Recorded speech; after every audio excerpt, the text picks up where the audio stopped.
Hola amigas y amigos del Portal del Villegas, bienvenidos a esta edición de día martes, que la voy a iniciar refiriéndome a lo que me dicen algunas personas en varios mails que me han llegado a propósito del ataque a Rafael Cavada en una marcha.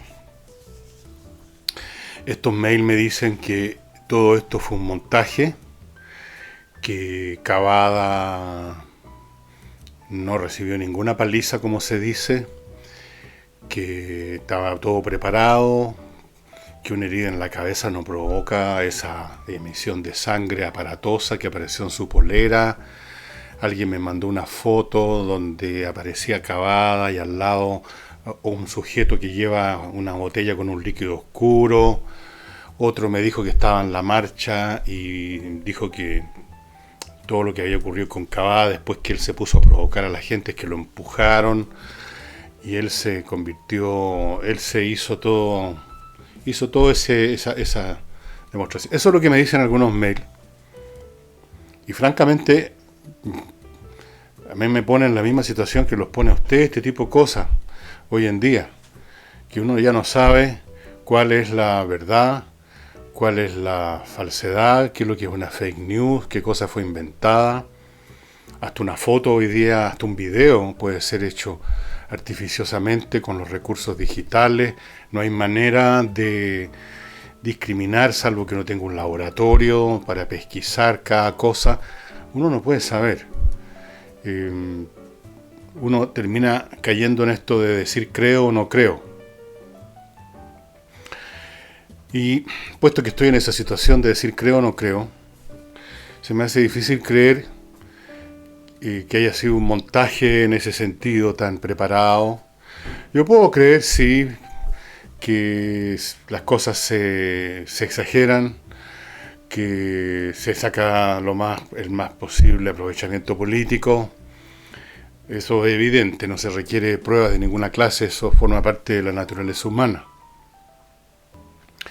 Pero además hay una cuestión que nos permite escaparnos de esta situación en la que no podemos discriminar nada porque todo puede ser falso, los mails pueden ser falsos, las noticias pueden ser falsos, todo puede ser falso. Y todo puede ser verdadero, por lo tanto. Y ese elemento que nos permite escapar, que nos permite discriminar, es la razón. Y la razón nos dice que tanto sí, efectivamente le pegaron, como se dijo al principio, a Cavada de la forma en que lo hicieron, como si no le pegaron en absoluto, y todo fue una fabricación en cualquiera de los dos casos. En cualquiera de los dos casos nos encontramos ante una situación extrema de conflicto social. Es una situación en que los bandos, porque ahora hay bandos, no personas que tienen una opinión, que tienen un punto de vista sobre el plebiscito, sobre el país, sobre el modelo, sino que ahora tenemos bandos. Cuando los bandos llegan al extremo, ya sea de apalearse o de fabricarse mentiras, o de armar o de montar un espectáculo, viene siendo todo muy parecido. Y cuando digo bandos, permítanme explicarme. Cuando este asunto empezó, cuando todo asunto empieza de esta naturaleza en una sociedad, en su primera fase lo que tenemos son individuos que difieren entre sí y que discuten y pueden llegar a palabras duras en cualquier ámbito, en el ámbito de la familia, entre los amigos, en la oficina, y los individuos se convierten en enemigos o dejan de verse unos con otros. Ese es el plano individual. En la segunda etapa, los individuos que ya saben quiénes opinan distinto, dejan de verse con esas personas, se separan completamente de esas personas, se produce un cisma, esos individuos ya no se contactan con aquellos otros individuos, se produce una ruptura, y entre paréntesis, las rupturas políticas son de las peores. En la tercera fase, la gente se empieza a aglutinar con otros individuos que piensan parecido, y ahí empieza a formarse bando. los que piensan así, los que piensan asá.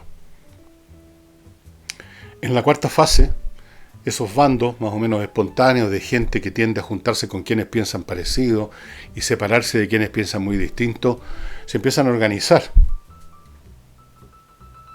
Se empiezan a organizar para eventos de cualquier clase colectivos. Ya no es un tema de opiniones individuales, sino que es un tema de posturas colectivas.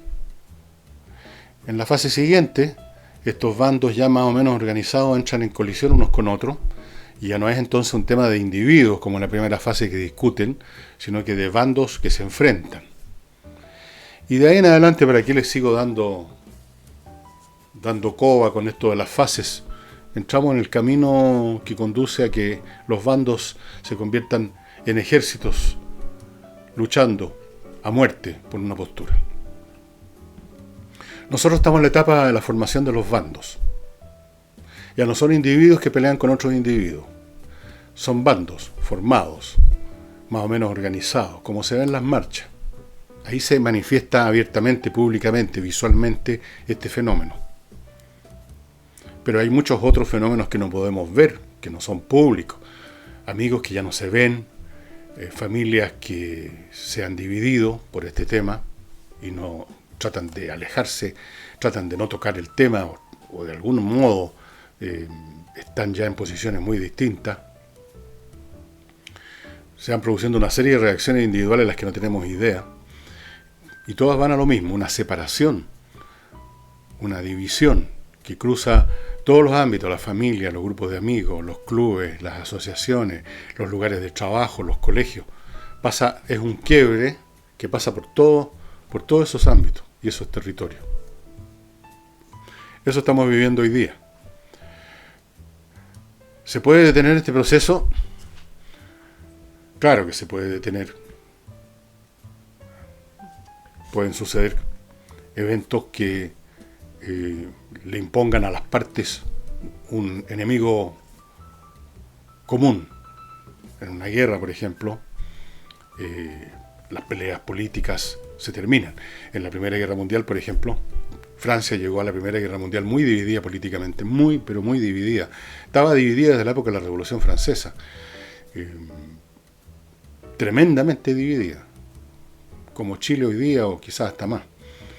Pero apenas se inició la Primera Guerra Mundial, los políticos declararon lo que se llamó la Unión Sacrée, la Unión Sagrada. Ya se acababan las disputas políticas, religiosas, ideológicas, valóricas, filosóficas. Todos éramos franceses, todos enfrentamos a los teutones, a los tête carré, como decía mi abuelita de esa época, los cabezas cuadradas. Hoy día, o ayer, el señor Gali, subsecretario del Interior, dijo que no va a haber diferencia cuando se trata de que el gobierno enfrente la violencia, venga de donde venga. Y yo en eso se lo creo 100%, no va a haber ninguna diferencia. No va a haber ninguna diferencia porque en todos los casos no va a hacer nada. ¿Qué mejor igualdad que esa? Porque si se tomaran medidas todavía, al hacerse algo, es un acto, un hecho positivo que se puede comparar con otro, se pueden medir, se pueden encontrar diferencias, se puede uno, forzar a encontrar diferencias para generar un punto político. Pero si no se hace nada, ahí la igualdad es perfecta, no hay por dónde entrarle, ¿cierto? Y como el gobierno no hace nada y sigue sin hacer nada, yo le creo 100% a Gali que no va a haber ninguna diferencia. Podemos estar todos muy tranquilos. Y en lo político hubo una reunión más o menos informal, no hubo declaraciones conjuntas, no se firmó ninguna cosa entre Chile Vamos y algunos partidos de la oposición para asegurarse, para intentar que se llegue a un plebiscito pacífico y además discutir otra serie de puntos, el pacto social, qué hacer con estas leyes y que tienden a mejorar la situación de los pensionados, todas estas cosas que están en el aire. Pero sobre todo asegurar, dicen, un plebiscito pacífico. Ahora, ¿de qué sirve una reunión para comenzar siquiera a hablar de cómo asegurarnos un plebiscito pacífico si no asisten aquellos que precisamente no han querido ni siquiera hacer una condena de labios para afuera de la violencia, como son el Partido Comunista, el Frente Amplio, ahora también se incluye el Partido Radical y otra organización que no conozco. Estos grupos o están vinculados directamente o indirectamente con la violencia, o han sido parte, algunos de ellos especialmente, ha sido parte organizativa, ha sido parte fundacional y operacional del comité insurreccional que ha estado funcionando en Chile hasta el día de hoy. Otros simplemente han mirado para otro lado, no han querido firmar ninguna cosa. De una manera u otra están vinculados con la violencia. Y si ellos no son los que no participan en esta reunión, ¿de qué sirve? ¿De qué sirve reunirse, digamos, con, abro comillas, los pacíficos, si el problema es con los violentos? Así que esta es otra reunión que podemos sumar al catálogo de reuniones, de pactos, de firmas, de declaraciones que se hacen en un ambiente cada vez más surrealista, mientras en la base, en las calles, en las escuelas, en las estaciones del metro, en las universidades, en todas partes, reina la insurrección, la violencia, esto que llaman ahora las manifestaciones, aunque ya no manifiestan absolutamente nada, etcétera.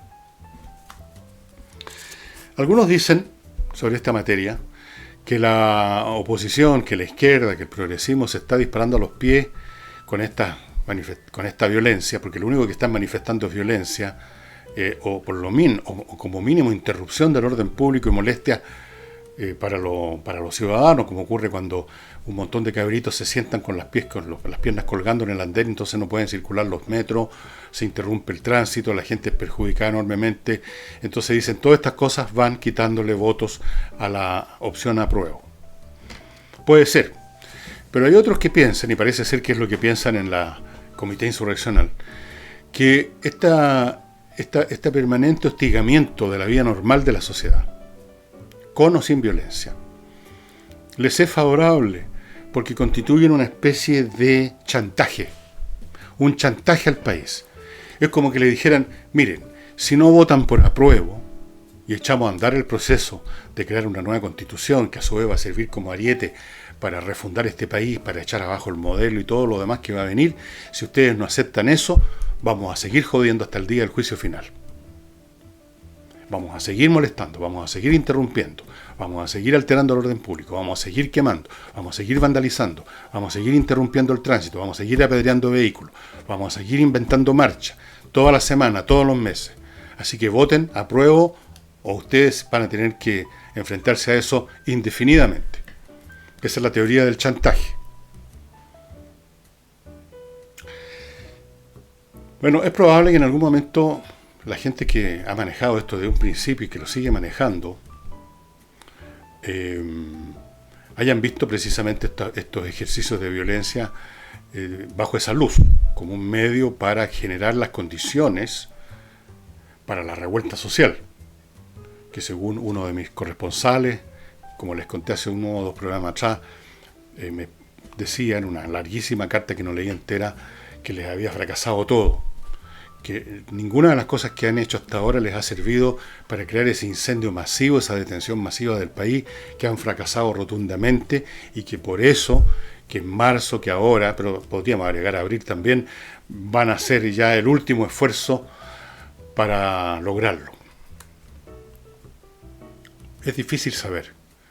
Es difícil saber porque además tenemos que considerar que cualquiera que sea la gente insurreccional, un comité, una persona, muchas personas, un grupo de partidos, un grupo de personajes de afuera o de adentro del país, son tan propensos al error como cualquiera. Uno a veces se hace la idea de que el adversario político, el que está calculando contra uno, lo tiene todo perfecto en la mente, que es como los malos, digamos, de la historieta, que son unos genios del mal.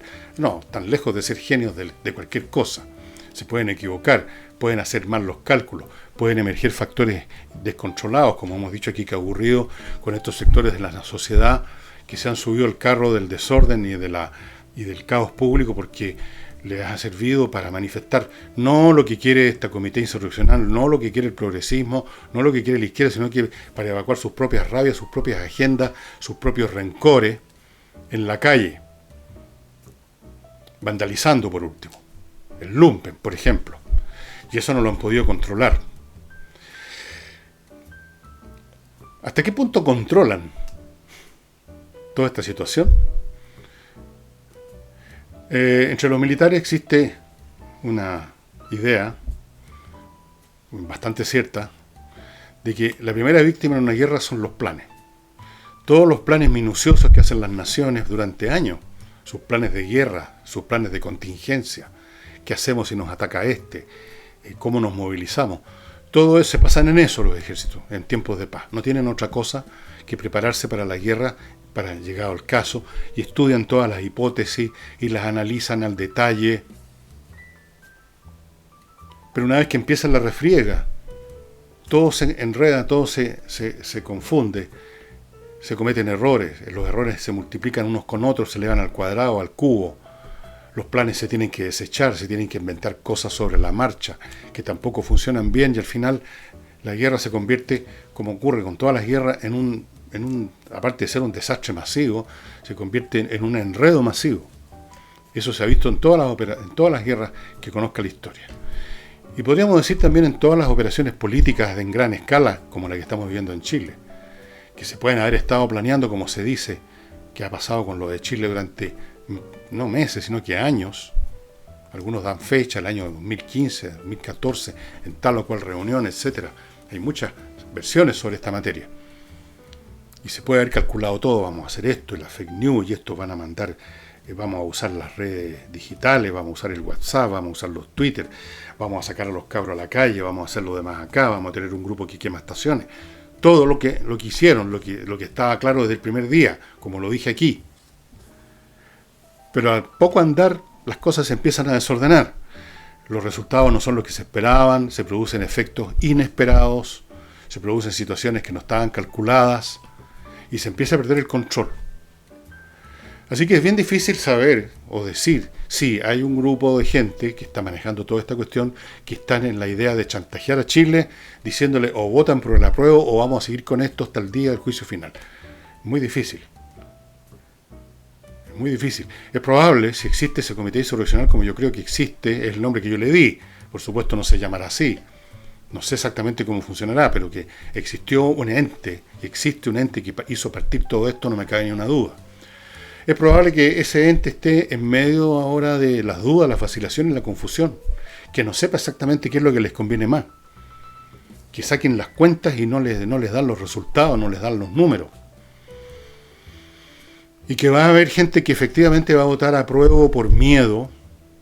¿A qué pasaría si hay rechazo? No me cabe duda que va a haber gente. Y que va a haber gente que va a votar rechazo porque están hasta la coronilla con lo que ven, tampoco me cabe duda. Pero cuáles son las cantidades relativas de unos y otros, es bien difícil saberlo. Yo aquí he dicho varias veces que no tengo claro cuál es en este minuto, si se votara mañana el plebiscito, cuál sería el resultado. Las cifras que se han dado a mí no me parecen, para nada. Hay una cosa sí que tengo clara. Hay una encuesta que me llegó recién, me llegó ayer en la tarde, de una empresa que hace investigaciones todo el tiempo, y en ella, para simplificar la cosa, en el cuadro donde aparecen instituciones, partidos, etcétera, jerarquizados por el grado de aprobación o desaprobación, de aceptación o rechazo. Las que están en mejor situación son, ¿quién lo hubiera dicho, no? La PDI, la Policía de Investigaciones, un organismo que es poco visible, pero que parece que se ha hecho notorio porque ha obtenido algunos resultados policiales importantes. Ha capturado a alguna gente, ha capturado a algunos de los que han participado en los saqueos, en el vandalismo. Aparece Carabineros también. No voy a decir que en el tope de la tabla, pero aparece en una posición bastante aceptable considerando todo lo que ha pasado. Aparece la Marina, la Armada, el Ejército. ¿Y quiénes están al final de la tabla? El Congreso, los partidos políticos de izquierda, el Partido Comunista, abajo, al fondo. Creo que el que tiene el más alto rating ahí en ese lote es el Partido Comunista con un 13%. No sé en qué se traduce esto. en términos de una votación del plebiscito. La izquierda es más ruidosa, sus manifestaciones son mucho más grandes, su presencia mediática es mucho más importante, su control indirecto de los medios de comunicación es tremendo, a través del mecanismo del miedo, del cual hemos hablado tantas veces, pero aún así no sabemos lo que está pasando por la cabeza de la gente. No sabemos. La gente común y corriente, la gente que no dice mucho, la gente que por miedo también no se atreve a decir mucho. Uno nunca sabe con quién se va a topar al frente. La gente apenas comenta, hay que sacarles con tirabuzón las cosas. Así es que estamos en una incertidumbre. A mí me parece, así pura tincada nomás, que el apruebo y rechazo están con cantidades relativamente parecidas, probablemente con alguna ventaja del apruebo en este momento, probablemente, pero puedo estar totalmente equivocado. Puede ser al revés. Lo que sí me parece es que ninguno de los dos bandos tiene una mayoría abrumadora. Eso es todo lo que les puedo decir. El tema del coronavirus, como ustedes se habrán enterado viendo la prensa, está creciendo exponencialmente con una gran rapidez. Italia, que había primero encerrado, parado en gran parte de la actividad en el norte de Italia, la expandió ahora a toda la península. Toda Italia ahora está en cuarentena. Italia entera. Las bolsas, en vista de esta situación, han caído estrepitosamente, incluyendo Chile, en todo el planeta. Y estamos hablando de caídas muy grandes. En Estados Unidos más del 4%. En Chile una cantidad también bastante grande, no se veía desde el año 2016, dicen los expertos. Un desplome general de las bolsas. El precio del petróleo cayó también, entre otras cosas porque los rusos, que están produciendo mucho petróleo, se convirtieron en un país tercermundista que exporta materias primas. Rusia, una de las bendiciones del comunismo, supongo. En ese estado quedan las sociedades. Para ellos es muy importante el crudo. Entonces no quisieron entrar en un trato con Arabia Saudita y otros países de la OPEC para reducir la producción y mantener el precio. Nada de eso, señor, dijeron los rusos, siguen produciendo lo más posible. La idea es vender más barato y agarrarse la mayor parte del mercado. Entonces Arabia Saudita está haciendo lo mismo y los precios del petróleo se fueron a niveles increíbles. Recuerden ustedes que en algunos momentos fluctuó alrededor de los $50 el barril y ahora andan los 30 y algo. Ha caído enormemente. Y una cosa trae a la otra. Caen las bolsas, cae el precio del petróleo, el comercio internacional ha disminuido enormemente. Es muy posible que el mundo entre en algún grado de recesión planetaria, que puede durar lo que dure la gripe, lo que dure esta gripe especial llamada coronavirus. Va a traer esto consigo, como algunos piensan, cuando ocurren estas situaciones, un cambio global de la vida en este planeta. Van a transformarse las sociedades, va a transformarse el orden mundial, van a aparecer nuevos poderes, van a caer algunos, van a cambiar las costumbres, va a cambiar el mundo, digamos. Lo dudo mucho. Si las sociedades tienen una tremenda fuerza de inercia para resistir impactos, más inercia todavía tiene el planeta en su conjunto. No va a suceder tal cosa. Van a haber algunos cambios probablemente, van a haber algunas situaciones que van a modificarse, que van a mejorarse los sistemas de salud a nivel mundial. Se van a cambiar las reglas para enfrentar a las epidemias, que después también, como de costumbre, simplemente no se siguen al pie de la letra y es como que no existieran. Van a cambiar algunas cosas, pero si alguien piensa que este es como la llegada de los extraterrestres, un fenómeno masivo, global, que va a cambiar la vida en este planeta, no, para nada, no va a suceder tal cosa.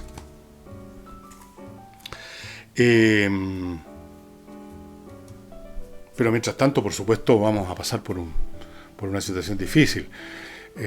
Veamos el caso nuestro, el caso de Chile. Ya tenemos una economía bastante golpeada, muy golpeada por, ¿cómo lo llaman?, el estallido social. Agreguemos eso ahora entonces, que los chinos no nos van a comprar todo lo que nos compraban, y ningún otro país.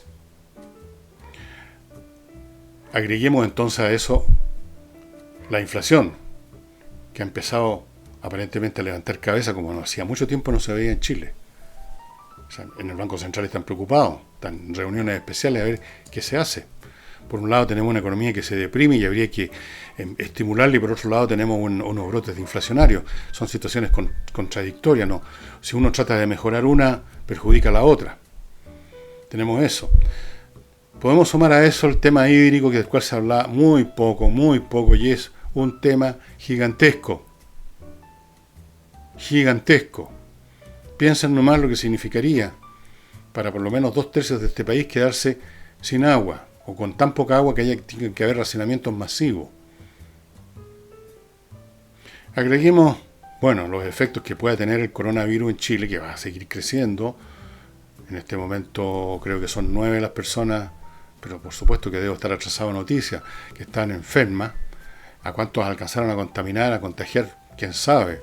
Y esos a su vez cuántos van a contagiar, y así sucesivamente. Tenemos como que nos han llovido todas las plagas de Egipto. Y tampoco esto es muy nuevo, ¿eh? Cuando uno lee historia, se enfrenta a estas crisis globales donde todo se viene abajo. Los casos más extremos son, por supuesto, las guerras mundiales. No hemos llegado a eso todavía, menos mal. Pero no sería raro que pudiéramos llegar. Hemos hablado aquí muchas veces en este programa de los focos de conflicto muy potentes, muy peligrosos que hay en 3 o 4 partes del mundo. Irán, que volvió a enriquecer uranio. El tema de Ucrania, que está ahí a fuego lento. El tema del mar de la China. Corea del Norte comenzó nuevamente a probar misiles, a disparar misiles. Hay un montón de focos de tensión en el mundo que pueden en cualquier momento crecer y combinarse con otros. Pues las cosas malas tienden a combinarse unas con otras. Y podemos entrar en un periodo masivo de disrupciones del orden planetario. No sabemos. No tenemos idea de qué pueda pasar. Y agreguemos a esto la llegada de los extraterrestres, que según mis contactos es inminente. No estoy bromeando. Estoy bromeando, los voy a dejar en la duda de la información que tengo sobre estas materias. ¿Será verdadera? ¿Será un fake news? ¿Estaré contando un chiste? ¿Estaré hablando en serio? Yo les sugiero simplemente que vean algunos, si quieren realmente meterse en este tema, vean algunos lugares, que investiguen un poco algunas cosas que aparecen ser otras. Portales que parecen ser de temas militares puramente y que tienen otras cosas por detrás. Hay mucho que investigar, pero en fin, estamos viviendo tiempos difíciles, estamos viviendo tiempos históricos. No hay nada más peligroso que los llamados tiempos históricos, cuando todo cambia, todo se derrumba. Hay gente que le encanta eso, la gente joven en general le gusta eso. Son tiempos donde todas las oportunidades se abren, todos los desastres son posibles. Para los que somos mayores, por supuesto, son los peores tiempos que puedan haber. Estaríamos llegando al fin del programa hoy día. Vamos a ver qué pasa con el coronavirus. Parece ser que en todo el planeta, en Estados Unidos, en el resto de Europa, en Estados Unidos hay ya más de 500 infectados. En Italia se acercan a los 500 muertos. Y infectados son varios miles. Estas medidas que tomaron en Italia, de cerrar prácticamente todo el país, de generar una cuarentena nacional, es probable que se aplique en otras partes. En Estados Unidos el tema va a ser más lento, más difícil, es otra estructura política y otras situaciones, pero es muy probable que algunas ciudades, por lo menos algunos estados, porque es un estado federal Estados Unidos, algunos estados decreten medidas como esas, y en medida que esto vaya ocurriendo, la expansión del coronavirus no se va a detener, se va a hacer más lenta nada más, porque siempre van a haber interacciones entre personas, y si no es por aquí, va a ser por acá. Y vamos a ver cómo esto sigue afectando la economía mundial, porque esto está ocurriendo hora a hora. Se están tomando más medidas, las bolsas reaccionan de nuevo, se produce un efecto de cascada, que lamentablemente vamos a ser bien perjudicados. Creo que Chile ya es una de las naciones más perjudicadas en términos del deterioro del valor de su moneda. No estoy seguro de ese dato, pero me parece. Pueden ustedes verificarlo en algún portal de noticias. Y eso sería todo por hoy día, estimadas amigas y amigas. Y les recuerdo que está ya desde hace un par de días, desde el sábado me parece que está vigente el tercer episodio de Matiné Ver Muy Noche. Mañana voy a hacer otro episodio con otro tema. Y tenemos espacios para publicitar ahí. Tenemos espacios suficientes todavía. Y muy agradecido, pero muy agradecido. No quiero ser majadero de repetir siempre lo mismo, pero muy agradecido a las personas que se mantienen y me siguen apoyando en Patreon y en Flow, sin lo cual este programa sencillamente desaparece de un día para otro. Porque este programa funciona con recursos. Yo agradezco mucho las felicitaciones, agradezco mucho que hayan 118.000 personas que están suscritas al portal, pero con suscripciones y con felicitaciones no puede funcionar esto solamente. Así que muy agradecido. Les recuerdo a los de Patreon que están inscritos en Patreon, que pueden entrar a su página de Patreon y ver este programa sin banda comercial. Y eso sería todo por hoy. Muchas gracias, nos vemos mañana.